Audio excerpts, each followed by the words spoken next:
Bonjour à tous et bienvenue pour cette émission consacrée à la certification lancée par les éditions Le Robert et la société Orthodidact. Alors un objectif pour ces deux sociétés, maîtriser la langue française, notre langue. Alors pour en parler aujourd'hui, je reçois deux personnes. Charles Bainvenet, directeur général des éditions Le Robert. Bonjour. Bonjour Gilbert.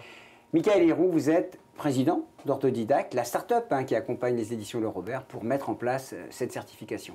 Bonjour Gilbert. Alors les éditions Le Robert, c'est une maison chargée d'histoire, c'est une grande histoire, la grande histoire de la littérature de la langue française. C'est une maison très unique qui depuis 60 ans observe la langue, la raconte, décrit ses usages, la corrige, on a un correcteur orthographique et depuis quelques jours certifie les apprenants et les francophones. On précise que c'est toujours un très beau cadeau de Noël, un joli dictionnaire ou les œuvres autour de la langue française. Je peux que recommander d'acheter un dictionnaire et notamment le dictionnaire historique de la langue française. Le dictionnaire historique de la langue française, un chef-d'œuvre, j'adore. Michael Héroux, alors vous êtes une start-up, c'est intéressant de voir qu'une belle maison comme Le Robert, les éditions Le Robert s'associe à une start-up finalement avec la promesse d'une innovation technologique majeure et c'est ce que vous proposez depuis longtemps déjà. C'est ça, Orthodidact est une jeune entreprise innovante qui a construit une plateforme d'apprentissage et de perfectionnement autour de la maîtrise des écrits de la langue française en introduisant des concepts d'intelligence artificielle pour ce qu'on appelle optimiser le parcours d'apprentissage d'un apprenant. Et je dois dire qu'il est modeste, Michael, mais partout dans le monde, on réclame cette plateforme et votre solution pour valider le niveau de français. Et ça contribue d'ailleurs au rayonnement de la langue. Oui, complètement, complètement. On y participe modestement, oui, mais c'est vrai qu'aujourd'hui, pas mal d'universités ou d'entreprises font appel à nous un peu partout dans le monde. Bon, alors on compte sur vous pour porter la France. Alors, pourquoi on est là? Parce que selon une étude Ipsos menée par vous, les éditions Le Robert, près de 9 Français sur 10 pensent que les fautes d'orthographe diminuent la crédibilité d'une personne ou de l'organisme qu'elle représente. Alors côté entreprise, la maîtrise du français écrit et oral apparaît comme essentielle évidemment, quel que soit le niveau hiérarchique, les patrons ou ceux en bas de la pyramide.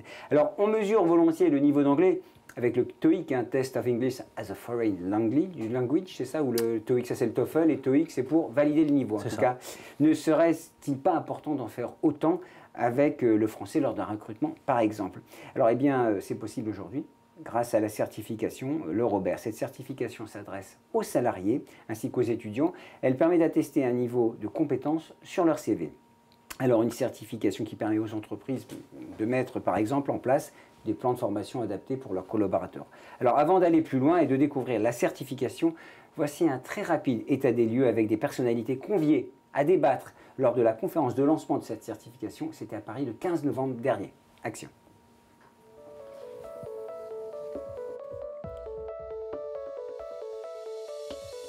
La baisse de l'orthographe, j'ai pu la prendre en compte, la juger, l'estimer depuis 30 ans. Je vois bien le niveau qui s'affaiblit. J'estime une différence de trois classes entre l'éducation nationale de 1970-80 et l'éducation nationale d'aujourd'hui. Les problématiques que nous rencontrons autour de la langue française se situent principalement au niveau de l'orthographe, mais c'est également au niveau du vocabulaire et ça va même jusqu'au niveau de la structure de la phrase, ce qui est très gênant pour des ingénieurs pour qui on demande à ce qu'il soit précis, clair et rigoureux. La grande problématique, c'est qu'effectivement, les entreprises ne peuvent plus être certaines d'embaucher des personnes dont le niveau est garanti par les examens, les certificats de l'éducation nationale. Ça peut entraîner des problèmes de compréhension avec la clientèle, avec des fournisseurs, donc des problèmes graves pour une entreprise. Il faut être attentif à son niveau de langue française, puisque de plus en plus les entreprises maintenant font passer des tests, des examens, et bien sûr on s'apercevra rapidement du niveau réel de la personne. Donc ça peut être très dommageable bien sûr pour quelqu'un qui espère un emploi, qui espère un poste, une fonction, etc.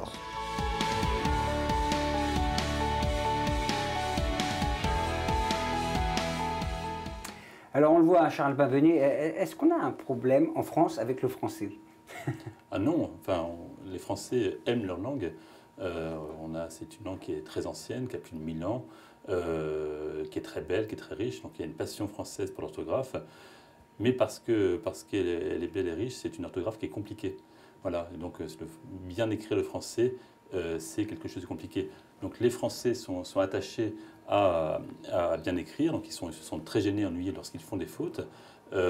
Évidemment, lorsqu'ils s'en trouvent, ils sont également extrêmement agacés. On regarde les statistiques quand même, hein, la baisse du niveau de maîtrise de la langue française, une réalité. Je crois qu'on peut les mettre à l'écran.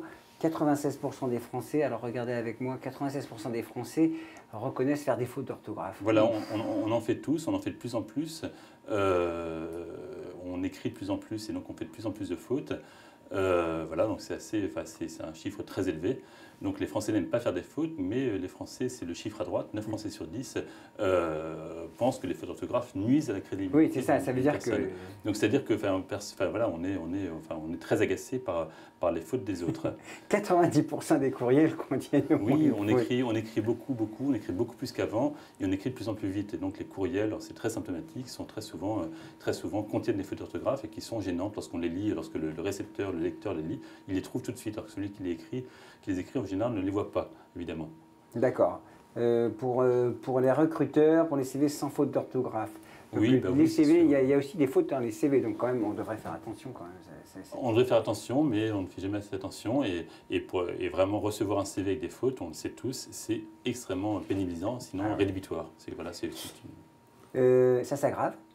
Oui, ça s'aggrave. Alors, sans tomber dans le catastrophisme, on a des générations qui arrivent sur le marché. Je crois que c'est le Bernard Glossy de Grenoble qui raconte ça, d'étudiants qui alors pour différentes raisons d'apprentissage de l'orthographe, ont appris différemment et pratiquent une orthographe plus douteuse. Approximative. Plus approximative, voilà. Michael Hiroux, je crois que la digitalisation n'a pas aidé. Hein. Je crois que les échanges numériques... Non, ça n'aide pas. Ce qu'il faut remarquer, c'est que l'univers professionnel est aujourd'hui largement dominé par la culture de l'écrit. Justement, par cette digitalisation des entreprises, le courriel, le chat, les rapports, vous écrivez à votre assurance, à votre mutuelle, elle vous répond par mail, elle vous envoie des courriers par mail. Finalement, aujourd'hui, beaucoup d'échanges, de communication passent par l'écrit. D'où le retour en force. C'est une explosion de la communication écrite, en fait, en réalité. Tout à fait. Surtout, c'est bien, d'ailleurs. Bien sûr, c'est bien. On écrit, c'est bien. C'est bien. Oui, c'est multicanal. Chat, SMS, Facebook, courriel. Voilà, aujourd'hui, on en reçoit... Des centaines. Des centaines. Trop. Trop, certainement. Alors, quelque chose d'important quand même, quand on écrit le français, c'est qu'on a compris ce qu'on a écouté ou ce qu'on vous a dit. Hein. Je crois que c'est important de dire pourquoi on parle de ça aujourd'hui. Non, mais bien sûr, derrière les mots et l'orthographe et la syntaxe, il y a bien sûr, les mots ont également un sens, et donc bien dire, bien écrire ce qu'on souhaite dire, évidemment, c'est important. Voilà, les mots ont aussi un sens. D'ailleurs, ça peut jouer sur la performance de l'entreprise. Lors de la conférence de lancement, on racontait cette anecdote où, à la suite d'une information mal transmise, eh bien, ça a coûté des fortunes à l'entreprise parce qu'on avait lancé un processus industriel qu'il ne fallait pas lancer. Donc il y a un vrai problème de performance également. Oui, tout à fait. Bien écrire va au-delà de l'écriture. Oui, c'est les ordres, c'est les consignes. C'est les ordres, c'est les consignes. Toute la communication, la compréhension, quelqu'un qui s'exprime bien va traduire une idée avec un bon vocabulaire, un bon champ lexical qui sera certainement mieux compris par celui qui le reçoit. Ça balance tout de suite, parce qu'on a des questions là, bien je les ai. Mais messieurs, pourquoi avoir fait une certification de plus? De plus, c'est une certification assez unique qui peut-être on en parlera un peu plus tard, mais qui bien sûr adresse la question d'orthographe, mais également de grammaire, également d'expression et de vocabulaire. Donc c'est une certification assez large et assez globale dans ce qu'elle propose. Voilà. Alors d'ailleurs, je fais voir quelques images, c'est la presse qui revenait elle-même sur la baisse du niveau. Hein. C'est vrai que ne vous fiez pas à quelqu'un qui fait des fautes d'orthographe. Le coût visible et caché des mauvaises, c'était les Échos, d'une mauvaise orthographe. 70% des employeurs ne sont pas satisfaits du niveau. Bref, c'est maintenant reconnu et admis, et c'est plus quelque chose qu'on met sous le tapis. Quoi. Oui, cette passion française dont je parlais est devenue un mal français. Et donc, effectivement, on en parle beaucoup, et c'est une vraie préoccupation collective de pouvoir améliorer le niveau d'orthographe des Français et des Français en situation professionnelle. Les études montrent, vous citez une étude tout à l'heure, qu'on est plus sensible à ce qui vient aux fautes dans le milieu professionnel qu'à la maison ou qu'en SMS, on s'habitue aux fautes, c'est bon, c'est ennuyeux, mais c'est pas très grave. En milieu professionnel, on y est très sensible et fâcheusement sensible. Et pour autant, il ne faut pas tomber dans la facilité. Ça veut dire que le digital ne permet pas une certaine de s'accorder, de faire ça selon son bon vouloir, quoi. Ça exige encore plus, donc ça veut dire qu'il faut réfléchir un peu plus, c'est ce que je veux dire. Oui, tout à fait. Il ne faut pas prendre des libertés, voilà, si je cherchais le mot. Et même au-delà de certaines libertés, on tend vers ce qu'on appelle un peu une écriture adaptative en fonction de la personne qui va être de l'autre côté. Parce qu'on va se retrouver à communiquer sur Facebook, Twitter avec des gens qui ont 15 ans comme d'autres qui ont 60 ans et on ne communique pas de la même manière. Donc on parle aussi d'écriture adaptative aujourd'hui. On peut dire aujourd'hui, concentrez-vous quand même quand vous écrivez. Parce que c'est vrai qu'il y a aussi une partie, il y a une partie, on ne sait pas écrire, on fait des fautes parce qu'on ne sait pas accorder un verbe. Et il y a aussi une partie où on écrit vite et on ne se rend pas compte qu'on a oublié un mot, qu'on a mal accordé un verbe ou qu'on a oublié un S quelque part. C'est ce qu'on dit à ses enfants tous les jours, concentrez-vous. Mais au-delà de la concentration, il faut bien sûr aussi apprendre la langue et bien sûr, voilà, passer le temps nécessaire à incorporer toutes ces règles. D'accord. Alors, on propose une certification. Hein, on va en parler encore plus, de manière plus profonde dans quelques instants. Je vous propose tout de suite quelques images pour en savoir un peu plus justement sur cette certification. Parce qu'à l'heure du tout digital, que nous soyons professionnels ou étudiants, la communication est au cœur de notre quotidien. Parce que les fautes de français nuisent à la crédibilité d'une personne ou de l'organisme qu'elle représente, et que 96% des Français reconnaissent faire des fautes, parce que la maîtrise de la langue est une compétence essentielle qui mérite d'être valorisée.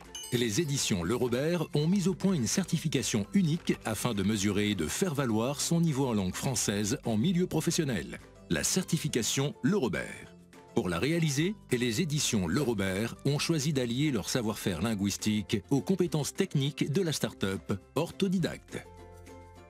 3 années de développement, de tests et d'étalonnage ont été nécessaires pour faire de celle-ci la plus fiable et la plus exhaustive à ce jour.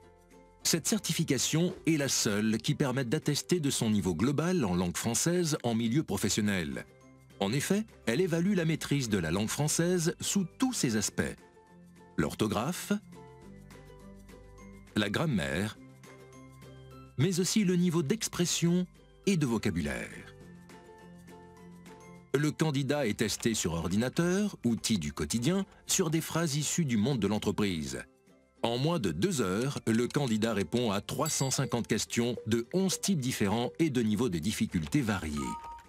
À la fin de la session, il reçoit par courriel son score, accompagné d'un bilan détaillé. Le score est assorti d'un code de vérification destiné à l'employeur ou à l'université afin de garantir son authenticité.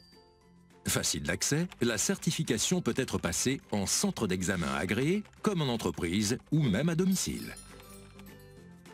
Enfin, associée à une formation agréée, elle est éligible au compte personnel de formation. Vous l'aurez compris, pour mesurer et faire valoir votre niveau de français, exigez la certification Le Robert. À bientôt sur certification-le-robert.com. Voilà, je crois qu'on en sait un peu plus sur cette certification et j'aimerais revenir sur l'histoire. Faisons un peu d'histoire de cette certification. La philosophie de tout ça, qu'est-ce qui anime ce projet, ce nouveau dispositif? Alors, on est 2 partenaires pour Le Robert, c'est une histoire un peu longue. D'abord, c'est l'histoire, c'est l'orthographe. Vous avez 3 minutes, hein, attention. L'orthographe, évidemment, est au cœur des préoccupations du Robert. Je pense qu'on a vraiment, depuis 2 ans, on a lancé un correcteur orthographique, le correcteur Le Robert. Et on a vraiment pris conscience que, à travers évidemment la remontée des utilisateurs assez nombreux, que les difficultés étaient vastes. Donc on a répertorié ces difficultés, on a un observatoire très complet. Et donc on a souhaité, en voyant ces difficultés, on a souhaité pouvoir certifier et évaluer finement ce niveau. Voilà, donc ça vient vraiment aussi bien de notre métier d'éditeur de dictionnaire que du correcteur Le Robert. L'évaluation, c'est une notion importante aujourd'hui dans nos sociétés, que ce soit côté professionnel ou même à titre personnel. Oui, c'est important de pouvoir s'étalonner sur une norme et de plus en plus, les professionnels et les entreprises souhaitent pouvoir avoir effectivement, vous citez le TOEIC, il y a beaucoup comme ça de tests et de certificats qui permettent d'évaluer finement un candidat et de façon autonome et évidemment et juste. Hein. La certification de Robert est totalement indépendante et donc on a une valeur juste et tout à fait uniforme quel que soit le candidat. L'évaluation, c'est vraiment quelque chose que tout le monde cherche à mesurer. Enfin, tout le monde cherche à se challenger un peu par rapport à son niveau. Et c'est vrai que de ce point de vue-là, l'évaluation a un rôle. Oui, complètement. C'est un peu culturel aussi en ce moment. Et puis, il y a aussi une convergence, il faut le rappeler, de la formation continue qui a pour objectif aussi d'apporter de plus en plus de certifications sur l'ensemble des métiers. Et donc, les employeurs demandent des certifications diverses et variées. Et le français étant la compétence clé, essentielle. C'est l'employabilité en réalité qu'on vise avec ça. Tout à fait, c'est une responsabilité sociétale, c'est de l'employabilité, c'est de la mobilité interne. Il y a énormément d'éléments sous-jacents à cette compétence clé. Alors, cette réflexion, vous l'avez dit, elle est issue de votre histoire, mais aussi d'un travail de recherche. Et quand on regarde un peu, quand on fouille un peu, il a fallu 3 ans quand même pour mettre au point cette certification. Oui, et le gros travail et le cœur de la certification, c'est un référentiel très complet dont on a discuté et travaillé avec nos linguistes pendant très longtemps, pour pouvoir évaluer finement toutes les compétences orthographiques et de l'écrit en général. Voilà, donc je pense que le cœur du réacteur, c'est un référentiel très fin, donc, qui comporte beaucoup de compétences et de sous-compétences. C'est de la haute technologie, hein. C'est la haute technologie linguistique. On peut dire ça. Vous avez parlé d'intelligence artificielle. Oui, tout à fait. Alors ça, c'est l'histoire plutôt côté orthodidacte. Oui, c'est ça. Voilà, côté orthodidacte, donc on a une société dédiée à la langue française sur l'apprentissage. Et notre métier au départ, c'est le diagnostic.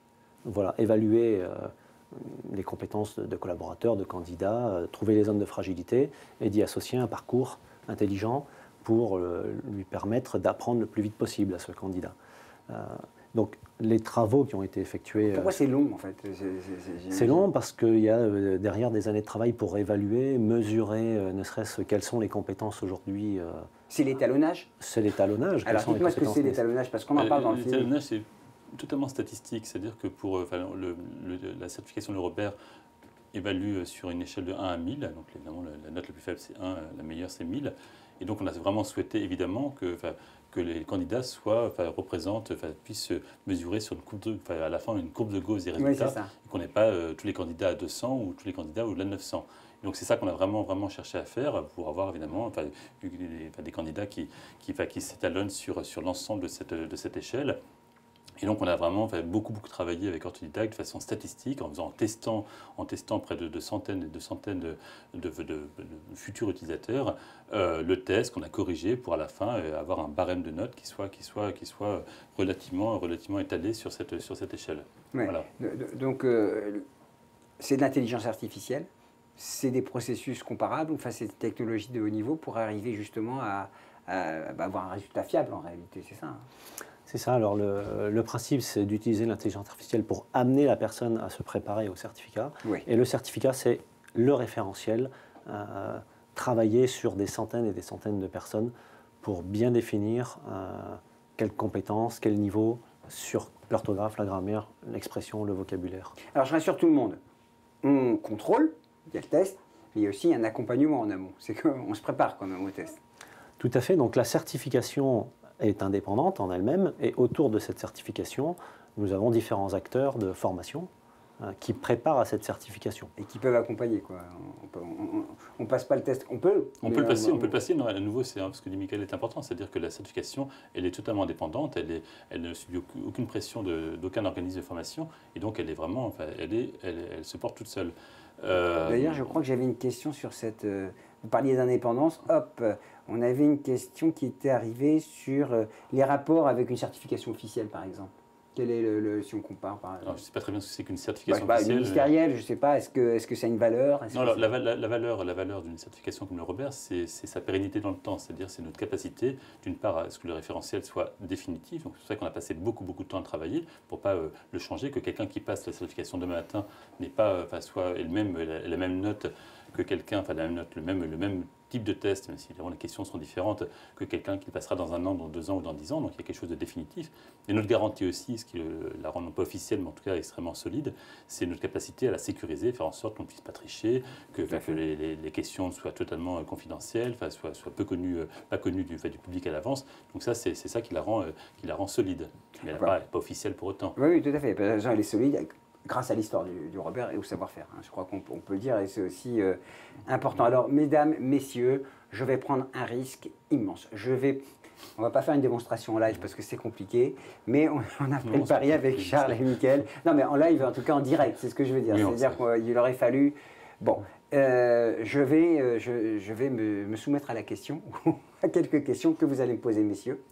Ça vous va? Parfait. Alors, je ne les ai pas vus. Je les mets? D'accord. Lionel, tu nous mets un peu de musique d'ambiance quand même pour faire un peu de tension, hein, d'accord? Allez, on y va. Hop. Je vous écoute, messieurs. Alors Gilbert, on va commencer par une question simple. Juste le test, on le disait dans le petit film, à différents niveaux. Donc là, on est plutôt au début du test. Donc quel est le genre du mot paragraphe? Est-ce que c'est masculin ou est-ce que c'est féminin? Alors, genre, ça veut dire un ou une, hein, c'est ça. Alors, est-ce qu'on dit une paragraphe ou un paragraphe? Je dirais masculin. Bravo, bravo Gilbert. Donc voilà, c'est une question très simple. Voilà. Vous répondez bien. Donc là, il y a des questions, vous le disiez, on va graduellement. Graduellement, bien sûr. Question d'après, donc elle va être plus compliquée. Alors Gilbert, vous devez... Alors c'est intéressant cette question-là, parce qu'elle est en 2 temps. Tout d'abord, vous devez indiquer si la phrase contient une erreur de grammaire, une construction incorrecte. Alors je vais vous lire la phrase. « J'ai lu sur un journal que le chômage était en baisse au mois de décembre. » Alors, j'ai lu sur un journal que... Alors, moi, je viens de la presse écrite, donc je pense, parce que je pense qu'on dit... Plutôt, j'ai lu dans un journal. Spontanément, je dirais ça. Alors, il y a Tout une à fait. erreur. Donc là, c'est ça, il y a une correction derrière, c'est voilà, ça? C'est ça. Vous devez répondre oui, j'ai détecté une erreur, et vous devez bien entendu la corriger. D'accord. Vous devez la écrire. Personne répond et doit écrire. Donc j'avais raison. J'ai lu dans un journal que le chômage était en baisse au mois de décembre, ce qui fera plaisir à qui vous savez, mais ça ne sert plus à grand chose. Hein. Voilà. Ce qui est important dans cet exemple, c'est que le candidat est mis en situation d'écriture. On n'est pas dans des QCM. Là où c'est oui-non, il doit écrire et écrire avec une bonne orthographe. Donc, dans, évidemment, il écrira non pas comme une dent, mais comme... Il est récompensé sur la première, c'est-à-dire il a repéré la faute, ou il est récompensé sur l'un et l'autre? Il est récompensé sur l'ensemble avec un barème particulier. C'est une question un peu plus difficile. D'accord. Voilà. Ok. On continue? Bien sûr. J'aime bien ce jeu, finalement, je m'en sors pas si mal. La phrase suivante. Alors on vous demande, là, Gilbert, si la phrase contient une erreur orthographique. Alors, le mannequin ne ressent plus de gêne au moment de se changer en coulisses. Donc lisez-la bien et dites-nous s'il y a une faute d'orthographe dans cette phrase. Le mannequin, M-A, il y a 2 N, un mannequin, je crois, ne ressent oui, plus de gêne au moment de se changer en coulisses, des coulisses, oui. Se changer, se mordre, donc c'est bien infinitif. Il y a un moment, il me semble que gêne, c'est plutôt les gènes, ce qu'on a dans le corps, et la gêne, c'est avec un circonflexe. Mais là encore, j'ai une petite hésitation. Bon, Gilbert, vous êtes très fort, c'est effectivement le... C'est ça? C'est bien sûr, c'est yes. ça. Il y a ce qu'on appelle dans cette phrase un homophone, donc l'homogène se prononce de la même façon, voilà, mais donne à 2 sens différents, et en l'occurrence, c'est le sens biologique qui est dans cette phrase orthographiée ainsi, donc il faudrait un accent circonflexe pour la gêne, non pas le gène. Eh bien, j'ai quelle note, Charles? Pour l'instant, c'est parfait. Juste. Pour l'instant. Ah, il y a une phrase, il y a encore une question. Attendez alors. Une dernière question. Une dernière question encore. Ah bah oui, d'accord. Alors celle-là est assez simple. Vous devez conjuguer le verbe au présent de l'indicatif. Vous devez donc compléter la phrase. Chacun des serveurs, avec le verbe recevoir, une partie du pourboire laissé à la caisse par les clients. Chacun des serveurs, donc recevoir une... Est-ce qu'il y a de la musique d'angoisse là? Parce que là, il faut que je conjugue. Hein. Alors, recevoir. Donc, les serveurs, c'est les... Ah oui, c'est dans un bar, d'accord. C'est pas les serveurs informatiques, d'accord. Reçoit une partie du pourboire. Reçoit, tout simplement. Chacun des serveurs reçoit une partie, voilà. Et vous l'écrivez comment? Il faut l'écrire après. C'est dur. Alors, je dirais E-R-E, ben c'est dit, chacun... Oh là, ah oui, c'est O-I-T. Oui, T. Ah d'accord. Je me suis posé la question si c'est pas O-I-E-N-T, puisque j'ai des serveurs. Non, c'est chacun. Donc, bon, bref. Je l'ai écrit spontanément. Donc, voilà. Et en situation, il faut quand même préparer un peu, parce que on gamberge un peu à chaque question, hein, quand même. Oui, l'examen a une durée de 2 heures. On peut répondre à chaque question. C'est tout chronométré pour... Il faut passer combien de temps sur chaque question, d'après vous, pour que ce soit un peu efficace, enfin, pour qu'on arrive à en faire un minimum? Certaines questions sont très simples. Il y a 350 questions en tout. 350 questions, certaines, on a 60 vu là, minutes, oui. plutôt là, pour ne pas vous mettre dans l'embarras, on a plutôt des questions simples, mais graduellement, on arrive à des questions assez difficiles. Merci, Charles. Aucune n'est vraiment... On a vraiment fait attention à ne pas vraiment donner des pièges. L'idée, c'est pas de mettre en difficulté, mais réellement de trouver des fautes les plus courantes. Mais malgré tout, on arrive graduellement à des questions qui se compliquent. Une petite question, un très bon score, c'est combien? Sur 1000? Alors à partir de 800-850, c'est un score qui est considéré comme une personne qui est autonome dans ses écrits. D'accord, ok. Bon, alors on a vu, hein, j'allais dire, on est rentré dans l'intimité de la certification, mais on ne va pas la faire en live, comme je vous disais, mais je voudrais qu'on rappelle quelques points clés de cette certification, et vous l'avez résumé très très bien dans vos documents en 7 points clés. Elle est globale, Charles, cette certification. Oui, elle est globale parce qu'on veut bien sûr évaluer le niveau d'orthographe, mais également, enfin, donc l'orthographe lexicale, mais également la syntaxe et la grammaire en général. Donc on sort vraiment du mot simple et on met le mot dans une situation d'une phrase complète, mais également le niveau d'expression, notamment le niveau de registre. Donc voilà, c'est sûr qu'on utilise des mots qui sont pas familiers en particulier en entreprise. C'est des choses qu'on entend tous les jours, hein, des mots familiers, donc qui irritent l'oreille de celui qui les reçoit. Donc notamment le registre de langue, mais également le niveau de vocabulaire pour avoir des mots qui soient effectivement les justes mots et que ce ne soient pas des mots passe-partout ou des mots faux. Voilà. Donc ça veut dire que global, ça veut dire qu'on a vraiment testé le niveau, quoi. On n'a pas laissé passer des trucs dans la raquette. C'est la langue française écrite, mais dans une acceptation très globale, large. Elle est rapide. Rapide, en 2 heures. Mm-hmm. Voilà, en 2 heures, vous pouvez... la personne va balayer l'ensemble des compétences. Donc il y a 11 compétences qui ont été définies dans le référentiel. On va balayer ces 11 compétences avec 11 types de questions différentes, parce que ça c'est intéressant. On a des questions qui portent plutôt sur de la correction, du repérage, de la correction, du QCM, et des questions du type production. On doit écrire un mot, écrire un bout de phrase, corriger une phrase, se mettre en situation... ce qui nous arrive tous les jours, professionnel. Donc c'est rapide, ça c'est quand même intéressant de savoir qu'on peut évaluer, on n'a pas besoin de rester toute une journée parce que évaluer son niveau de français, c'est pas si simple que ça. Elle est professionnelle. Oui, c'est un point très important. On a vraiment souhaité évaluer le français tel qu'il est parlé en entreprise ou en organisation. On n'a pas souhaité évaluer un français littéraire, donc il n'y a pas de question... vous n'avez pas d'imparfait du subjonctif qu'on n'utilise pas ni à l'écrit ni à l'oral. Donc voilà, c'est important, c'est-à-dire qu'on est vraiment aussi bien dans l'efficacité et dans le langage tel qu'on pratique quotidiennement en milieu professionnel.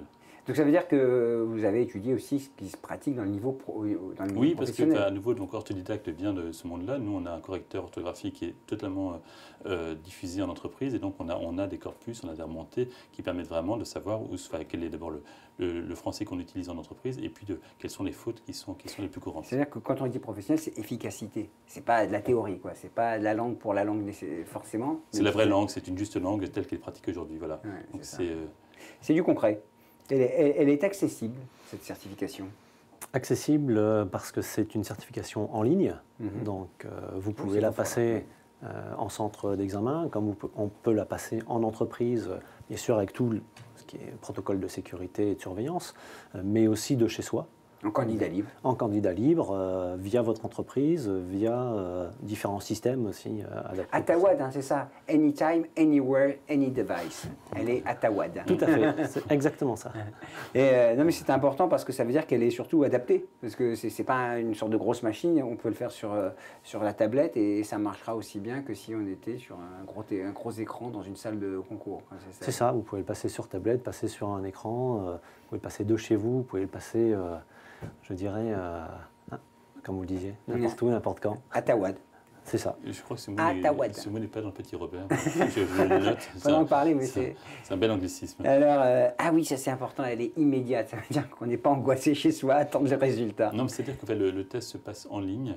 Donc, il ne se passe pas sur papier, comme les tests un peu anciens où on doit cocher et répondre. C'est uniquement en ligne. Et donc, forcément, parce que c'est en ligne, la réponse, le traitement des résultats est automatique et vous recevez quelques secondes après la fin du test votre note. Avec un bilan. Avec un bilan détaillé. Un bilan détaillé sur l'ensemble des compétences évaluées, avec un pourcentage d'acquisition et une note globale, un score global. Donc ça permet de comme s'étalonner et surtout de voir les chemins de progrès. Bien sûr, voilà, exactement.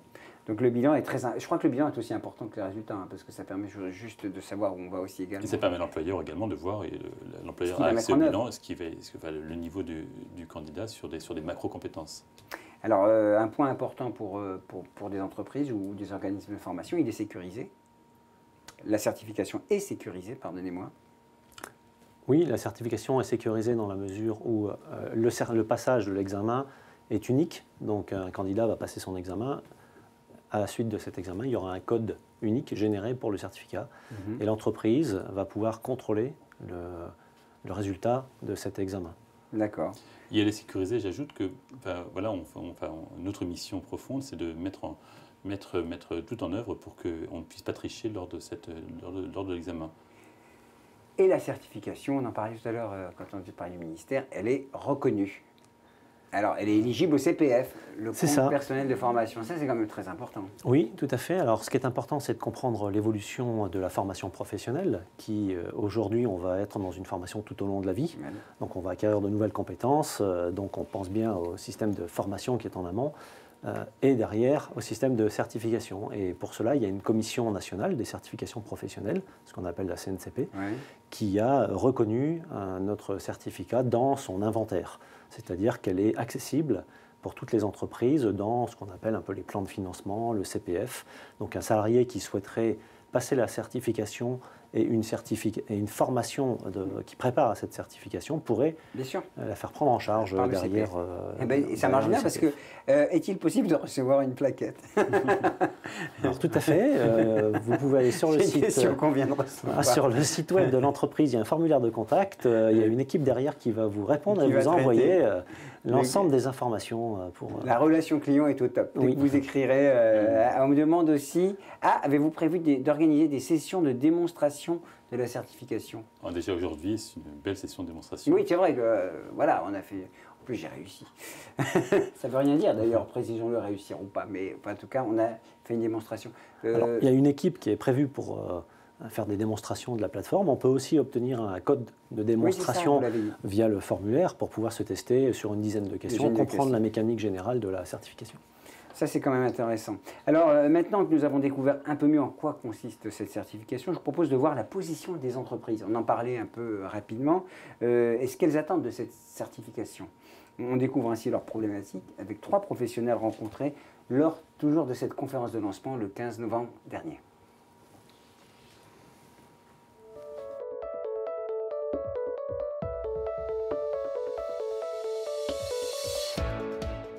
Dans le cadre de nos activités, nos chargés de clientèle aujourd'hui sont amenés à répondre à nos clients, à être en interaction avec nos clients de différentes manières. Le téléphone, le mail, le chat. Donc finalement, l'importance de l'écrit dans le milieu professionnel revient au premier plan. Ce qui est intéressant, c'est qu'on commence à prendre conscience, comme d'autres organisations, de l'importance de l'écrit dans nos relations avec nos usagers. Que jusqu'à présent, c'était quelque chose qui était un peu passé sous la trappe parce que tout le monde pensait qu'on savait faire. Mais ce dont on ne se rendait pas compte, je pense, c'est qu'en dessous, dans les services plus opérationnels, en lien direct avec les usagers, on était beaucoup moins vigilants sur ce qui pouvait sortir en fait et quelle image on pouvait renvoyer. C'est une compétence clé. Il faut qu'il y ait une espèce d'éveil des DRH, des directions à cette nécessité. Quand on envoie un courrier, un mail qui n'est pas clair, ça génère quelque chose qui est de l'ordre du complexe en fait. Il faut arriver à communiquer avec un niveau de qualité toujours plus important. Les enjeux pour les entreprises, c'est un vrai enjeu économique, il y a un enjeu de développement. Pour les salariés, c'est un gage d'employabilité parce que justement derrière cette compétence-là, c'est une manière aussi de jouer son rôle d'ambassadeur pour l'entreprise.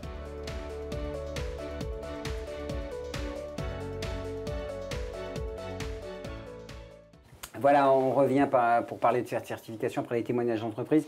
J'ai oublié de présenter les partenaires de la certification Le Robert. Est-ce qu'on peut montrer le slide? Défi 9, Orthodidacte, bon, vous êtes là, Michael, et Ubicus. Hein. Ces 3 partenaires importants, Charles? À nouveau, donc, la certification est indépendante de toute l'action de formation, mais on a choisi pour démarrer ces 3 entreprises qui sont des organismes de formation reconnus, alors Orthodidacte évidemment, mais également Ubicus et Défi 9 emmenés par Anne-Marie Gagnard, qui prépare... Alors, on a compris ce que fait Orthodidacte, Ubicus. Ubicus, ils ont différents métiers, mais ils ont une grosse section de formation dans le domaine de la langue française. Voilà.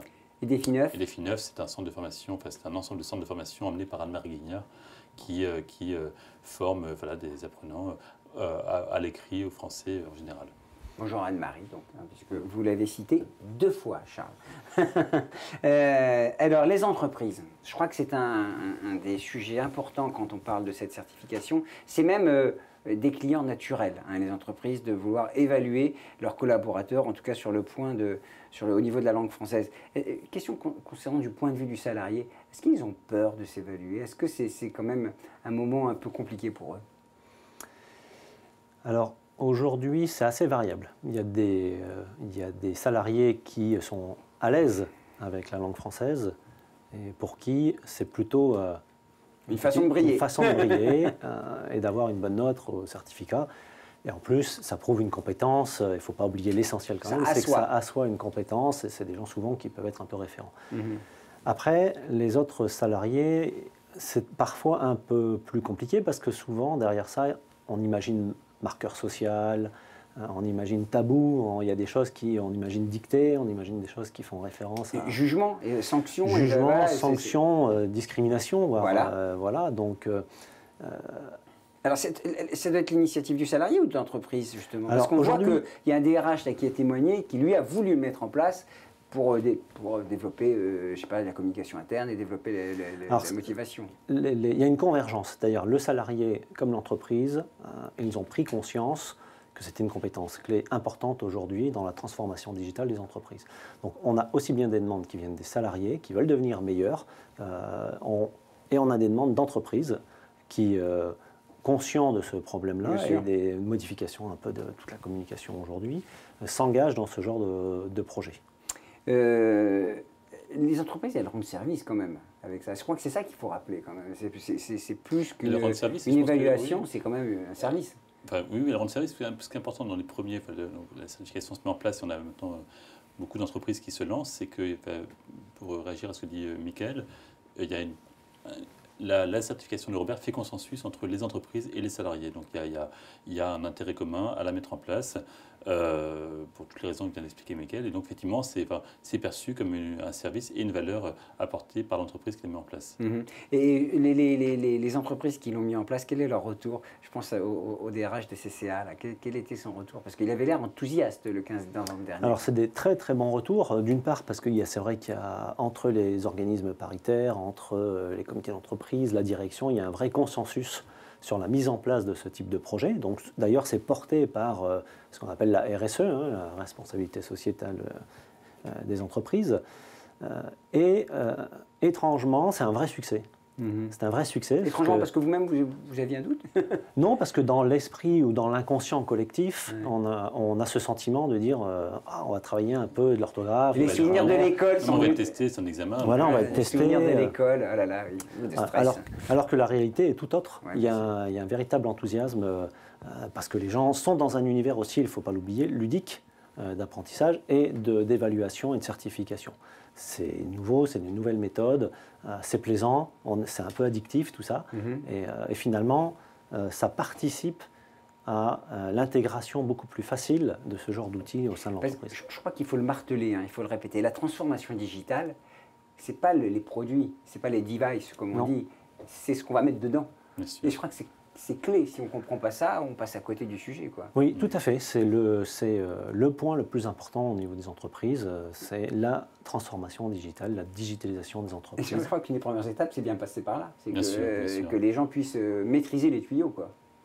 Enfin, je crois qu'on l'a dit. Alors, j'ai un slide qu'on peut passer. Pourquoi mettre en place la certification de Robert?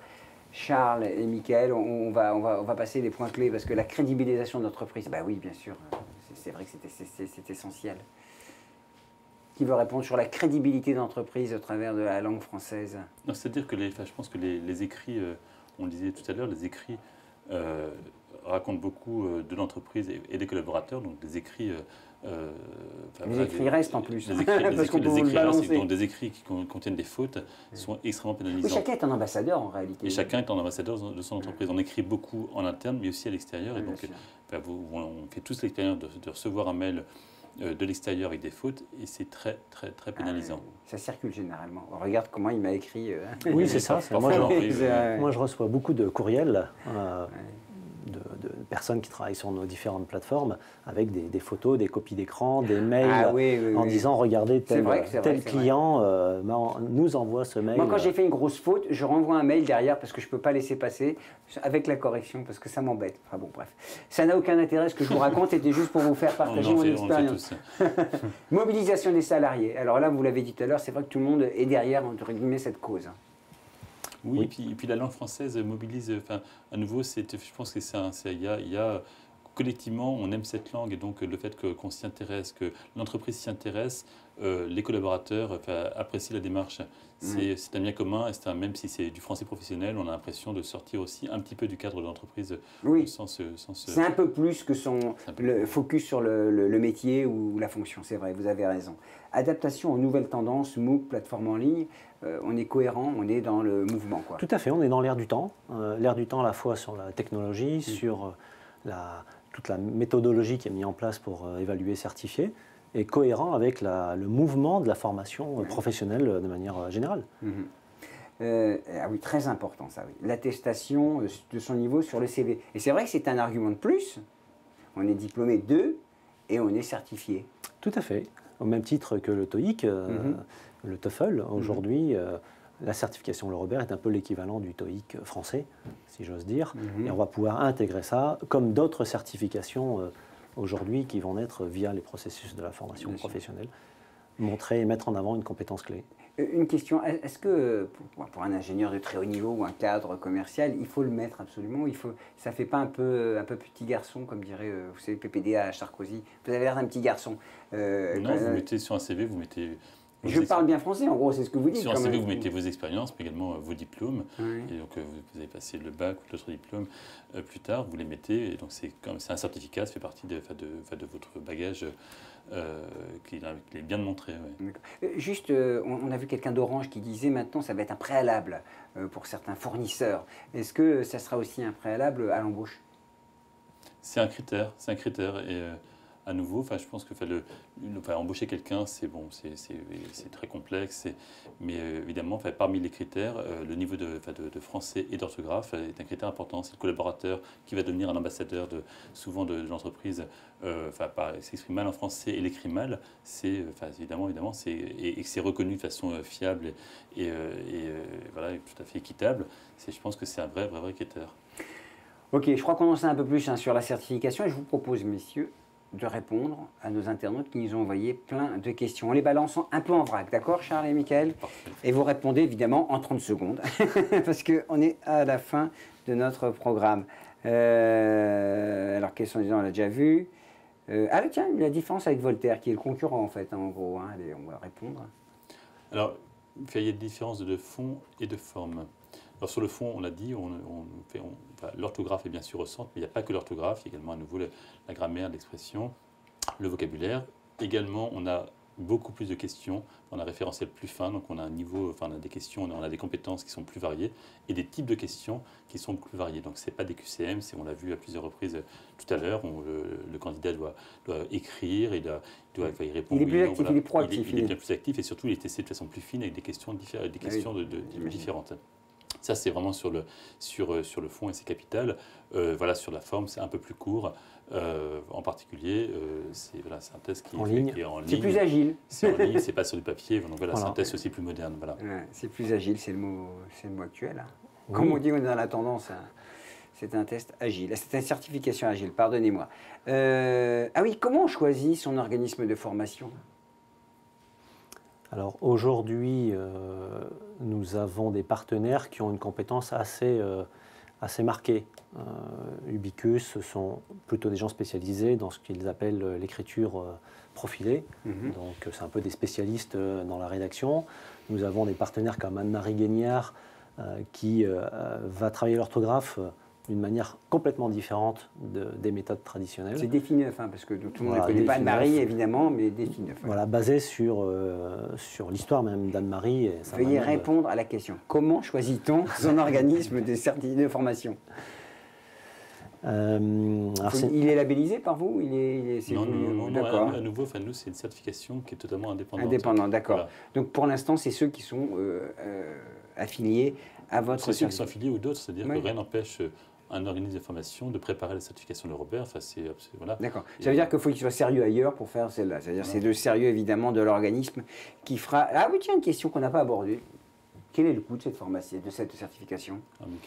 Alors, le coût de la certification est de 110 € TTC pour un salarié. C'est pas hors de prix, hein, franchement. Et si on le passe tout seul? Alors, c'est de 110 € le passage de la certification pour tout ce qui est salarié particulier. Nous avons simplement un prix pour éducation, pour les universités, les grandes écoles qui souhaitent mettre à disposition des étudiants, des étudiants la certification. Et ça dépend, j'imagine, du nombre. Si on voilà. peut passer et là, elle est à 55 € TTC. Bien sûr, tout ça est dégressif en fonction du nombre. Du nombre de candidats. Et ce qui est important, juste pour les 110 €, donc sont remboursables, enfin, sont pris en charge par le CPF. Voilà. Tout ça n'est pas préparé, mais c'était ma question. La certification est éligible au CPF? La réponse est évidemment oui. Vous avez devancé ma prochaine question. Alors pourquoi on pose cette question? Qui sont les entreprises concernées par les certifications? Alors, tout le monde? Oui, aujourd'hui, l'histoire montre, dans notre expérience avec Orthodidacte, qu'on forme et qu'on va certifier demain aussi bien des gens qui viennent du monde de la logistique, des caristes par exemple, que des consultants de très haut vol chez Deloitte, en passant par des grandes sociétés type EDF, Engie, qui ont des plans derrière de formation. Donc c'est très varié. En fait, on touche toutes les entreprises et tous les types d'activités. Une question un peu technique, c'est quelqu'un qui doit avoir des enfants. La certification intègre-t-elle la réforme de l'orthographe? Oui, j'imagine. Oui, enfin, elle intègre ces différents. Bien sûr, on prend en compte la réforme de l'orthographe, mais on prend en compte également les graphies, enfin, les deux graphies, si vous voulez. Donc, on ne cherche pas à aiguiller vers une graphie plutôt qu'une autre, mais lorsque le cas se pose, les deux orthographes sont possibles. Voilà. Tout à fait, c'est ça. Les examens sont conçus, en tout cas par des équipes d'auteurs externes, qui ont, on va dire, en ligne de mire la possibilité de faire des questions sur les deux orthographes. On précise, hein, le salarié et l'étudiant passent le même... tout à fait, certificat professionnel.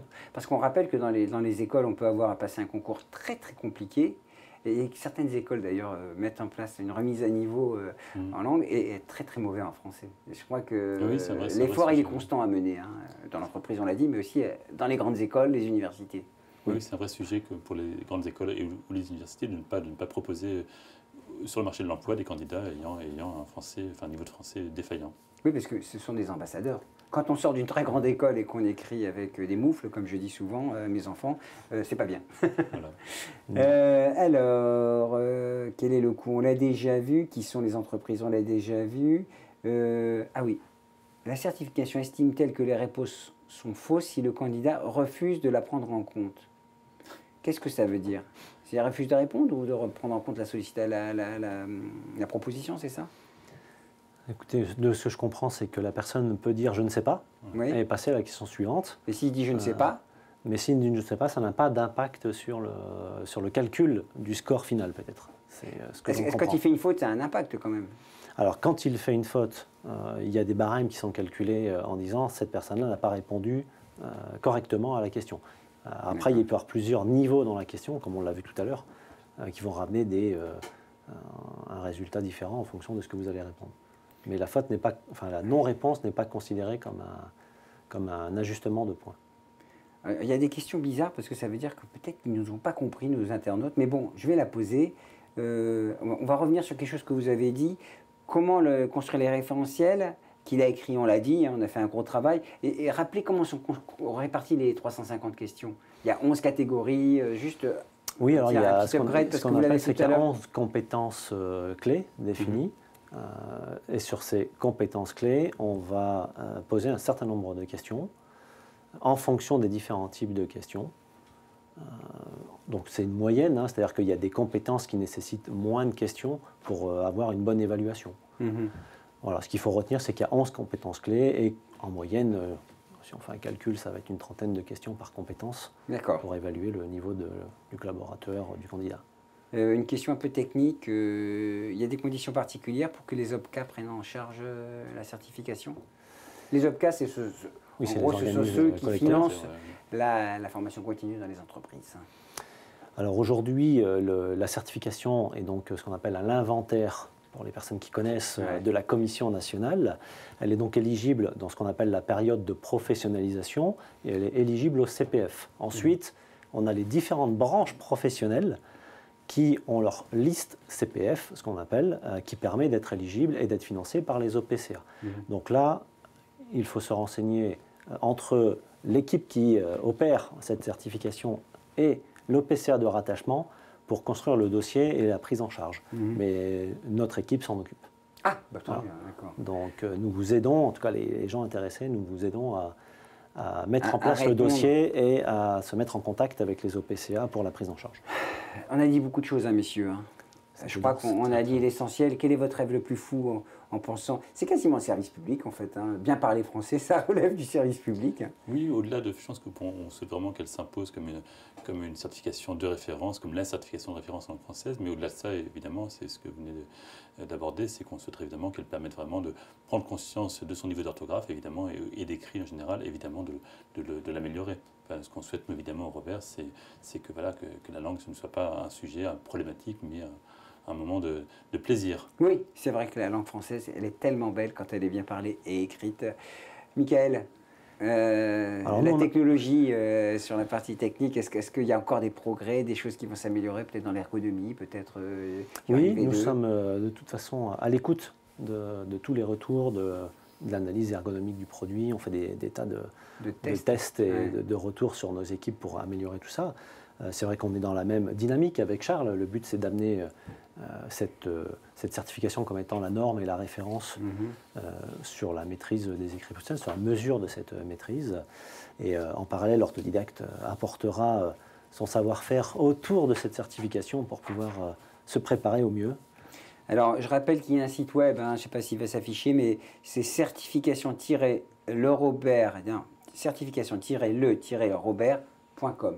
Là, on aura toutes les informations, et pour s'inscrire, et pour faire une démonstration, et pour avoir une plaquette, puisqu'on nous a posé la question, et toutes les informations pratiques et indispensables.